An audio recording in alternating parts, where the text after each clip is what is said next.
Hello, everyone. So today we're going to dive into growing your business by acquisition. So it's something that Paul has done many, many times over, formed different groups throughout the last sort of 10 to 15 years or so. So, Paul, do you want to hit off with why do you think so many business owners feel stuck just growing organically, even though it is frustrating? So you start your business, you start to see some success, some green shoots, but then you keep doing that and it can be one step forward, two step backs at times.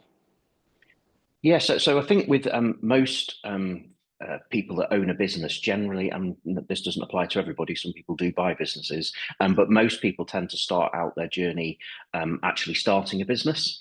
And, maybe they've worked in a particular industry and they've got some expertise, they see a better way of doing things, and then they go off and start a business. And ultimately you've got to go out and find staff, customers. You've got to develop a business model, and startups can be really fun, but they can take a long time to get off the ground. And I think if you look at the stats, 95% of business startups fail in places like the UK or the US within the first 5 years. And I guess that's just shows how tough it is for people. But that the minority that actually make it, principally the way that they'll grow their business will be through organic growth. So that's mainly, spending money on marketing to get more customers, hiring more staff as you grow. But even for the best businesses, typically a really good business may grow 20% a year. So it'll take 5 years to pretty much double in size. So it's quite a slow process. And maybe a better way to look at things would be to go down the sort of acquisition route. If you go and buy a business, it already has staff, it already has customers, and if the business is the same size as yours, you buy it tomorrow and you've literally doubled your business overnight. But a lot of people that may look into acquisitions may fear that it's a bit of the unknown. It could sound a bit complicated, maybe a bit risky, or maybe there's a belief that you need lots of money, which isn't true, by the way. You can acquire businesses using strategies where you're not using any of your own money to do that. So yeah, I think business owners generally can feel challenged when they're growing a business, particularly if it's organically. But we just want to sort of, I suppose, for people listening to this podcast, look at the whole change, really. I suppose look at your business really with a paradigm shift. Look at could I buy a customer? Could I buy a competitor? Could I make a tactical acquisition of something in my supply chain that makes sense to own because I'm going to control more of the process or more of the margin? And if you're looking into doing these things and you've never done an acquisition before, then I'd obviously highly recommend you talk to an expert, people like us that maybe can help with that journey. So if you're going to paint a picture of what organic growth looks like and maybe use examples of where you've done that yourself in the past versus what it's like buying a business through acquisition, how would you sort of paint that picture? Yeah, so I think I'll go back to the start of my career. So well, me and you, we decided to set up a recruitment business and recruited into the real estate sector initially, and then we grew into financial services.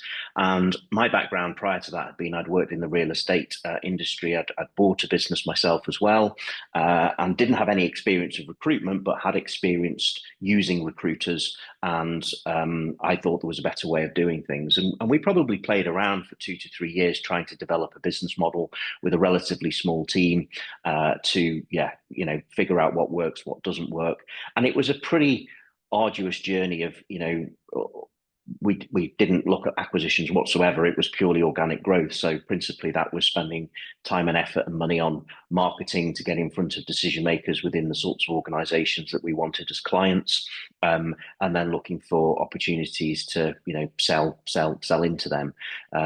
Typically the business was growing between 10 and 15% in those early days. And then I think we discovered, acquisition, and we knew that there was an opportunity to recruit into the financial services space. Obviously, most people that are dealing in real estate are looking for some sort of financial service, whether it be mortgages, commercial mortgages, all that sort of stuff. So we knew that our model could be replicated, and it would be relatively straightforward to get into that industry. But we actually made an acquisition of a financial services recruiter, which really propelled the growth growth quite significantly because, ultimately that business then had staff, customers, business model, recurring revenue. And if we wanted to create all of those things from scratch, it probably would have taken quite a long quite a long time. And I think when you look at sort of organic growth, when you're a business owner trying to figure out how do I grow my business, and you're spending money on marketing to get more customers, it can be quite unpredictable. You hear a lot about people testing different marketing campaigns. Sometimes they work, sometimes they don't. Sometimes campaigns get better results than others. And trying to figure all of those things out obviously takes time, effort, energy, and money until you sort of stumble upon something that works versus potentially you could just make the acquisition to propel yourself much further forward. Okay. And what sort of hidden costs do you think most people underestimate about organic growth? Yeah, so I think organic growth is really specifically about people, processes, and marketing. So if you want more customers, you're going to need to do marketing. Obviously, some marketing can be done for free, like getting some free PR, for example. But most marketing costs costs money. If you're selling to consumers, maybe you're looking to sell through social media, you're using paid for advertising on social media, that can be quite expensive. And it can also be not just expensive in terms of, once you find a method that works to get you more leads, but it can be more costly in actually figuring out what campaign to run, what to say, what messages, what platforms to use. So it can be very, very high costs into marketing. That can then mean it can take quite a long time to break even. And all whilst you're doing this, there is also a burnout risk for owners because you're probably working harder on your business, figuring out the whole marketing piece, looking for staff as you grow, constantly recruiting, trying to find the right people, keeping hold of those people, all of those sorts of things. And it can be very, very challenging. And I'm not saying that making an acquisition doesn't come with its challenges, but I guess if you already have a business that has cash flow, that has customers, that has recurring revenue, that's been around for a long time, that's got a good reputation, then integrating that into your business, whilst there will be challenges and problems that will arise as you do that, I certainly think it's an easier route to go than doing organic. So I think the space for both. I think every business that we get involved in, we're always looking at how do we organically grow this business, as well as how do we make tactical and strategic acquisitions to further grow it. And it's really about trying to find a balance between the two. But certainly fast growth comes from making those acquisitions and integrating those businesses and unlocking the synergies that they may bring to your existing business. It might be worth highlighting about recruiting and staffing problems. It's probably a lot of business owners know the pain of what that feels like. And I think you can probably talk of examples, especially with the first business we bought in the real estate market, trying to grow by setting up new departments, getting the staff in there. And sometimes it's not as simple as people make out on the business plan, would you say? Yeah, I think probably the three things that keep the vast majority of business owners awake at night is first and foremost cash flow, which really is more of a symptom around the other two things that I'm going to mention. The second thing is marketing. How do I get more customers through my front door? How do I sell more? Cross-selling, all of those sorts of things. So marketing is a big challenge that business owners need to figure out and solve. And the third one, which you've highlighted, is people. I say your business is only as good as your people, so you should always hire better people, smarter people than you that have the skills and experience that maybe you don't have as a business owner to, ultimately grow the business. If they've done this before many times over and they're really good at what they do, then you want to hire those people and you want to keep them. So I sort of say 50% of the job of a leader within a business is you're constantly recruiting, you're constantly looking for better people, because as you start to grow, whether it be through organic or making acquisitions, you've got to have the skills and experience to do that. And almost you as a business owner want to make yourself redundant.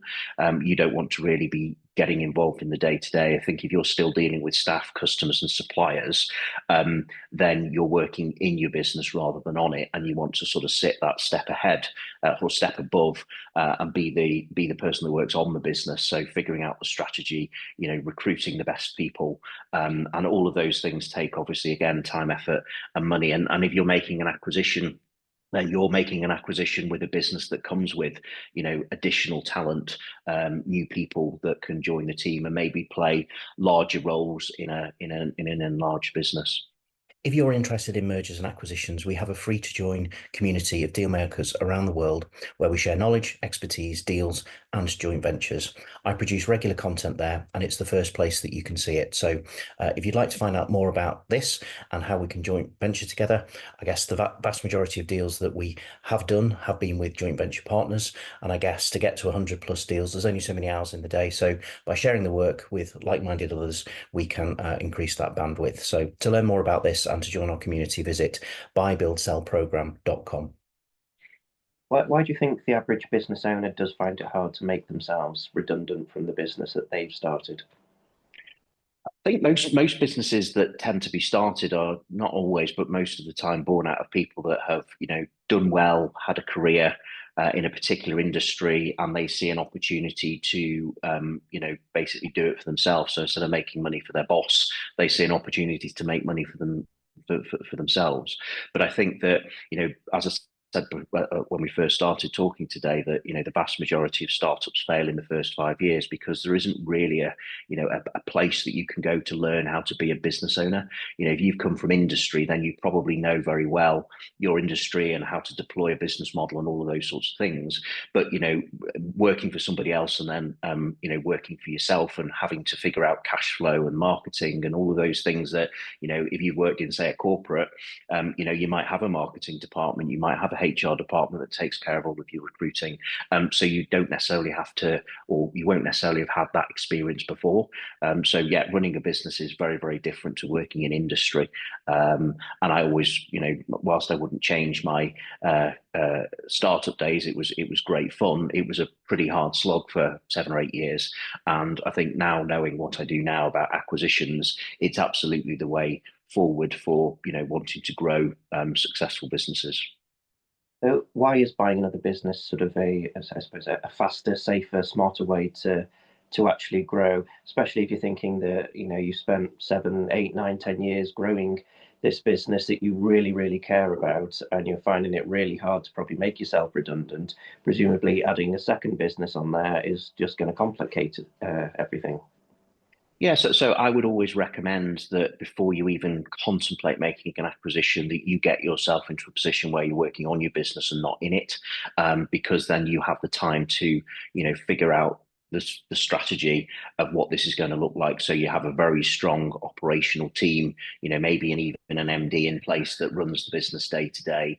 Maybe that individual has got experience of making acquisitions before, so that they can, if you go along and find a deal and a good tactical acquisition for your business, you've got a capable team that can integrate that business. And to take that one step further, I'd even say you probably want to buy a business that already comes with a capable management team, because that way, they know the staff, the customers, the way that the business operates. And it's then really about putting those two people together, those two leaders of those two businesses together, to figure out, what are the synergies. So, why is buying a business a faster, smarter way to grow? Well, I think ultimately you get instant growth. You're acquiring more revenue, more profit, a larger customer base.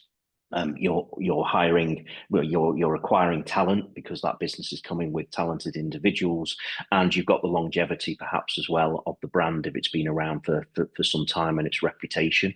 And then really your job is to unlock those synergies. So is there a cross-selling opportunity between the two businesses? Is there duplicated head office functions, for example, where you could consolidate some things? Is there some economies of scale? Is the buying power? If you're buying in, something in your supply chain, and both businesses are using different suppliers, and maybe one's paying a better price than another.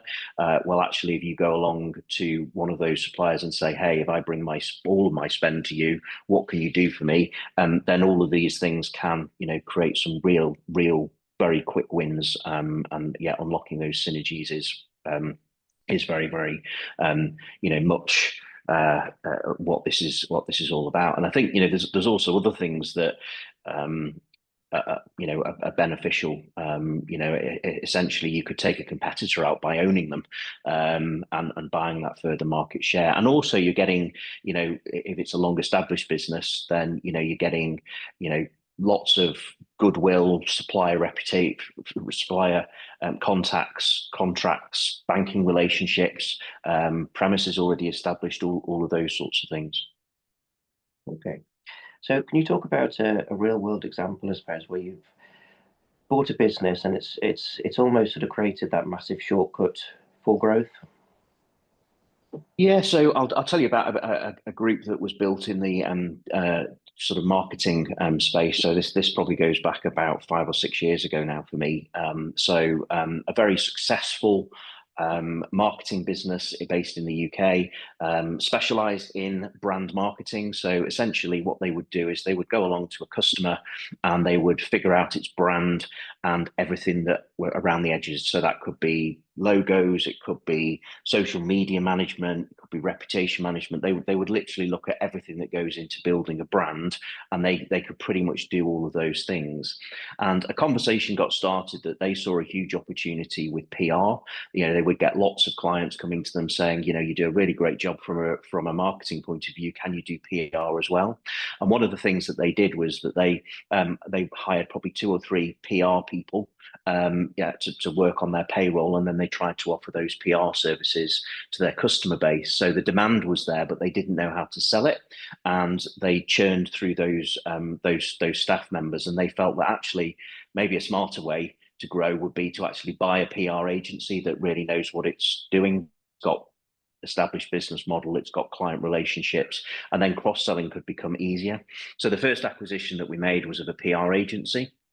We then figured out that, we were doing a lot of project work, so building websites for people, managing social media. So we bought a social media marketing agency. We bought a creative agency that focused on sort of, producing video adverts and also, designing websites, that sort of thing.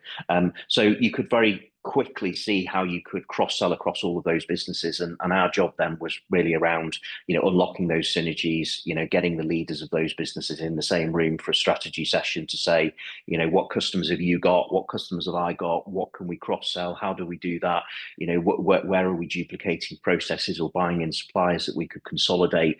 And the example of that really was in a 2-year period, the profitability, well, the margins of that group went from around about 25% to 40%. So, by unlocking all of those things, essentially getting more out of the same, by owning those businesses and cross-selling and consolidating some of those economies of scale, is a real world example of success when it comes to making acquisitions. So if I think back to when I refer to as being individuals trying to buy businesses, it was quite a long drawn out process until you sort of really finally pull off that first acquisition. Why is it in a case like that with a business owner that acquisition can happen much faster? I think the case that you're talking about, was it within 12 months was the timescale approximately, was it? Yeah, they bought all of those businesses over a 12-month period. I think the first one was in 3 months. Why is it quicker when you already have an existing business to go into the world of acquisitions? Yeah, so I mean, there are people out there that see an opportunity in industry and don't own a business, but want to maybe consolidate a particular industry. Maybe they've got contacts, maybe they've got relationships, maybe they've got knowledge, maybe they've worked in that industry, for example. So that absolutely can work, and is a strategy that we've followed with many different joint venture partners. But the more successful partnerships that perhaps we create are the ones where you have a business that is ambitious to grow, and they recognize the opportunity to make acquisitions, but they're really good in their industry, but they don't know anything about acquisitions, or they don't know enough to be able to execute an acquisition strategy. And working with somebody like us, for example, we can figure all of that out in terms of what company do we want to buy, how do we find them, what do we say when we meet with them, how do we convince them to sell to us, how do we structure a deal, how do we raise the money, all of those sorts of things that you've got to figure out when you're making an acquisition. We essentially can do that for a business owner. So they bring their industry knowledge, we bring our M&A knowledge, and then we can create some sort of partnership to really help a business owner grow quite significantly in a relatively short period of time. I worked with one of the fastest growing private hire and taxi group between the beginning of 2020 and the end of 2022, when they sold a share of their business out to private equity. And over that 2-year period, they acquired 28 different private hire taxi businesses. So that this was in the UK. So they'd go along to a taxi company in a major town or city, they'd buy it, they would then plug it into their software, their app.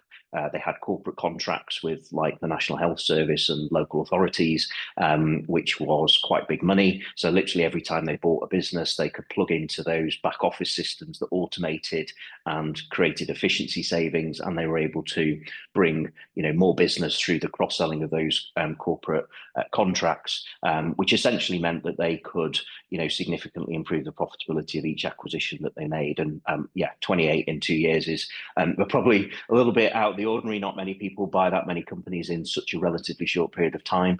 But that's there's another example of really great business that's grown significantly from early 7 figures to high 8 figures. Okay, so I think if you'd asked me, say, 15 years ago, how a transaction works when you buy a business, I presumed most companies had lots of cash, they wrote out a check and acquisition was done. If Samsung wanted to buy Apple, again, I presume they'd use their cash reserves to do so. I think if I look back to the first business that we acquired, the guy wanted a lot more than we probably could afford at the time or felt was maybe worthwhile. And that's probably where some creative thinking sort of came from. And I remember we were brainstorming, weren't we? And I think we sort of said, well, why can't we buy this like you would buy a car on finance or a house with a mortgage? I think a lot of people hear the word acquisition and they presume that you need lots of money, maybe millions of pounds to get started. What would you say the reality is? Because I think there's a lot of the people that tune in and listen to the messages that we put out there that are smaller businesses that might have a business with 10 staff that might have £50,000 in the bank and would go, well, there's no way on earth I could acquire my competition. Yeah, so I mean, it is a complete myth that companies are bought with people's personal cash. Yes, it does happen. Acquisitions are made where people have made some money and they deploy that into acquisitions. So yeah, absolutely that happens. But the vast majority of deals are not funded that way. So if you take the biggest acquisition that I can think of in the last couple of years in the UK, Asda Supermarket is one of the major supermarkets in the UK. It was owned by the US supermarket conglomerate Walmart, and Walmart sold Asda to the ISA brothers, and the deal was a $10 billion acquisition, and it was funded with a consortium of banks. And it's no different when we're talking about SME acquisitions. There's this thing called leverage buyout where you go and identify a profitable, well-established company that you think would make tactical sense to own, and you effectively borrow money against that business using its assets as a security. So this could be invoice finance, it could be in an industrial business, maybe they own the premises, or maybe they have some expensive plant and machinery. You can borrow against those sorts of assets. That generates a down payment, and then because big banks aren't really interested in SMEs because it's very high risk, and there are specialist asset-based lenders, but you have to get creative. So using things like seller financing. So, you pay the seller over a period of time out of the future cash flows of the business. And the benefit to the seller is they get an exit, they capitalize on their value. Yes, they're not getting all of their money on day one, but nobody gets all of their money on day one. There's always going to be some form of deferred or earn-out structure as part of it, because it's just, that's how it works. It's very, very high risk. So when people work with us, we know how to do all of those things and raise the money to be able to go and get the deals done. Obviously, if you already own a successful business and you do have cash available to deploy, it will make fundraising easier, more flexible, and cheaper. But if you're not putting any of your own money in and you're purely looking at the assets of the business, then it is expensive finance, but it's absolutely all doable. And as I say, we know how to do that. And if we're working with partners, then we can do all of that for them. So if I was a small business owner, let's say I'm getting my business ready and set up to really start that growth through acquisition. So I've just employed myself an MD that is probably high level because they've got that experience of dealing with acquisitions for another company. I'm probably needing an FD that has the same sort of capability. and possibly some other people that have those expertise. How would you compare their expertise where they've done that for, say, corporate companies before versus people like yourself that really have done M&A on a very different scale and far more creative way? I think one, there's a cost perspective in terms of, individuals can be very expensive, of course, but two, also the creative know-how of how you can pull things off. Would you say are the paths aligned? Are they running parallel together? Would you say they're massively different? Yeah, I mean, I think it's very important to have expertise, and if you're going to go on a journey, it depends what that journey looks like as to what expertise that you might need. But just because you've got a really great accountant on your team, doesn't necessarily mean that they're going to be experts in M&A. They're going to be experts in accounting and might have knowledge of M&A. It's a bit like if you go to a doctor, you go to your GP, and they're a general practitioner where they'll do some diagnostic tests, and then if you have some sort of problem, you might then get referred to a specialist doctor that specializes in that particular medical field. And M&A is no different. If people were working with somebody like us, we've done 107 transactions covering 32 different industries in 12 different countries, and things have gone well in the main, but there's also been things that have happened, mistakes that have made, things that we've experienced that we've learned from. So you essentially don't just get the expertise of how to effect a mergers and acquisition strategy. You also get the 15 years of experience of 100 plus transactions in many different industries and countries, which I think has probably given us the skill to be able to do this now quite prolifically with other people. Okay, so if you had to sort of bust one myth about buying businesses, what would it be? That it's absolutely possible. Most people, as I say, feel it's risky, it's complicated. They don't know anything about it. They don't know how it works. They don't know where to raise the money, and all of those things are absolutely possible. I think if you look at the world as it is today, in most of the sort of Western countries, US, North America, UK, Australia, about 30% of SMEs are owned by the baby boomer generation. So these are people that are probably north of the age of 60. They've spent many years building successful business, but they don't have an exit strategy. Their kids don't want to buy it because they're more interested in, making money on YouTube or Instagram. It's not big enough for people like private equity, who generally don't get out of bed for less than 100 million. So that gives opportunities for people like me, other business owners that want to grow through acquisition. There are literally tens of thousands of businesses, in the UK, hundreds of thousands of businesses in the US. I think the stats are something like 10,000 small businesses close every day in the US because a business owner has to sell. Maybe they've got a health issue that they just can't carry on running a business, but they just don't know how to sell it. They can't sell it. Well, that's potentially a great opportunity for people like me or industry experts that we work with to go out and grow. And it's all possible, and it might sound complicated, but it is a process. It's a long process, but we know how to do this and do it many times over. I think this year is proving quite interesting. I think everything that goes on in the westernized world and also in the East as well, there's change left, right, and centre. I think AI is obviously now really starting to transform industries. I know it's been around for years, of course, but it's really becoming prevalent in people's lives. You definitely see, like I know where I live, things are changing businesses rapidly now. And I think I read something the other day that your average sort of AI, say like a chat GPT or something, has an IQ of about 155, which is up there with like Elon Musk, Einstein, people like that. And they predict that the way it'll grow now, because it's self-teaching, every sort of 6 to 12 months, it will sort of almost double in its capabilities. So in about 12 months' time, something like ChatGPT would have an IQ of about 1500, which is just, it'll be able to deal with things that we've never really been able to understand before. So we're at this really key pivotal moment in time, I think, aren't we, with how things move forward for people. There's going to be business owners out there that are really trying to understand how they can navigate the tricky waters with their maybe small business, and they might be competing with slightly larger companies out there that have got bigger budgets to look at all these things and how they can navigate the future landscape.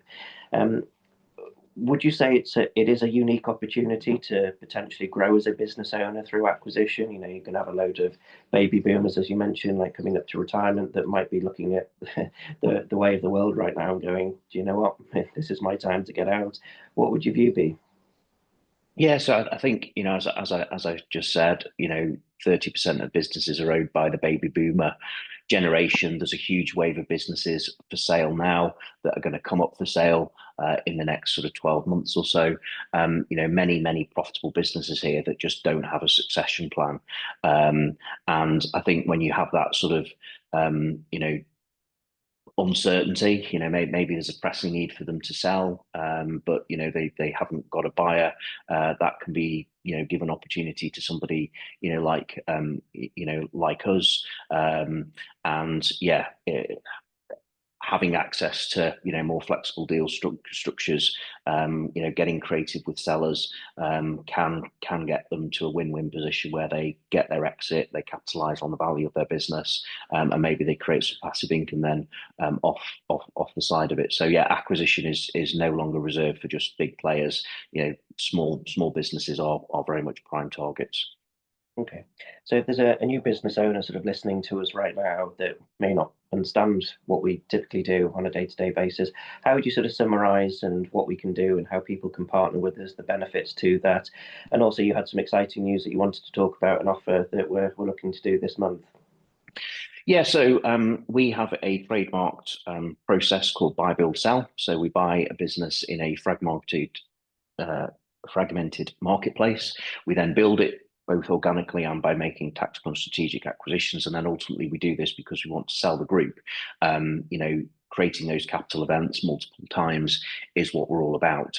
And if you're working with us, have the full system and the ability to be able to do all of that for you. So, you know, we know how to find the acquisitions, we know how to make the approach to the owners, we know how to have the conversations and structure the deals, and we know how to close those deals and get them done. And we have all of the sort of, you know, templates, scripts, real world examples, case studies, etc. Everything that's going to need, that, you know, essentially means that if you follow that process and work with us, we avoid the, you know, rookie mistakes that, you know, people can make when they're, you know, venturing into something new. So yeah, there's opportunities to partner with us, and if you want to follow the link in the description, you can find out a little bit more about that, and you can arrange a call with me or my team, and we can chat about whether there's an opportunity to create some sort of partnership and work together.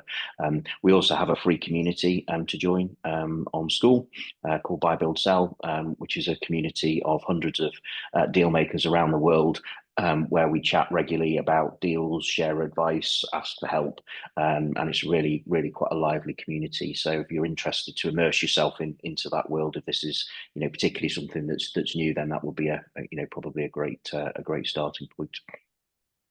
Okay, and you're also looking to offer 5, is it, free mentorship calls for business owners that maybe are thinking about this and want some help, advice that's completely free, impartial from yourself, about where they can go on their acquisition journey. Is that right? Yeah, absolutely. So, you know, we're looking for new partners that we can work with to help them grow and scale. So if you're an SME business owner and you think that there are opportunities to grow and scale your business through acquisition, and you'd like to know more about this, whether you've already made acquisitions or whether this is new, yeah, I'm offering 5 free mentor calls. We can get to know each other. I can give you some practical, you know, help and advice around helping you form that strategy or develop the strategy that you already have. And yeah, why do I do that? Why I'm offering that for free? Because maybe there then can be opportunities for us to connect and perhaps work with one another. Worst case, we make a great connection, and you know, hopefully you'll get some value from those, from that call. But I've only got time to do 5 in the next month. Just so if you're interested, book a call. Albeit, I know there's other things like this where people end up talking to people's team members and stuff. Those 5 free calls are with yourself directly, aren't they? Absolutely, yeah. Okay, perfect. Well, great talking to you today. Okay, thanks.